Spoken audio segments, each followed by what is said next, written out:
Jacob, Yay! Say.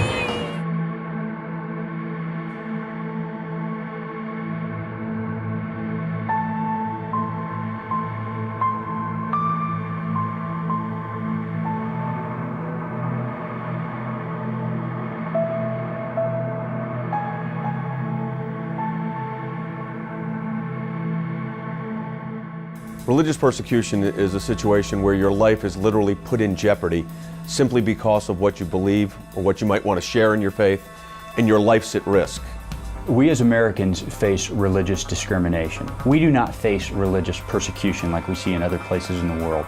The level of persecution is on the rise. It's being reported more, we're seeing it, and we can see the imagery, we can see the brutality. There's an element of violence or physical harm. Persecution in other countries is very different. It's a matter of life and death. We're talking about situations where people are put in jail, threatened with death or life imprisonment simply because of who they are and what they believe. Don't even use the word persecution. I use the term religious cleansing now, because it's the eradication of the entire Christian presence in country after country. Every successive movement is becoming more vicious, more barbaric, and more savage than the previous one.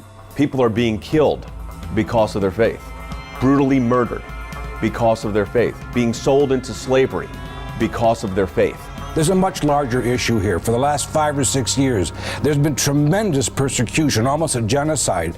Now we're seeing, of course, the rise of Islamic extremism. They're out to cause total death and destruction. There's religious persecution all over that country, but they're most harsh on people who turn away from Islam. We have to be cognizant of the fact that globally, persecution is as alive and well as it has ever been. These techniques, these tactics, this brutality is not new. It's just now in our living rooms, and we're seeing it in our own nations. There are 6 Jews left in the whole of Iraq. It was the biggest Jewish community in the Middle East, and now we have 6. It's like it's open season on Christians.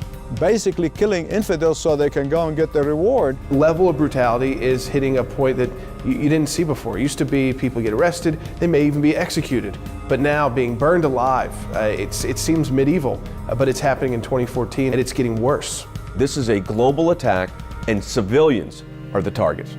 It is really our solemn duty to stand up and stand in the gap for our brothers and sisters. We have lost everything in the last few days, literally.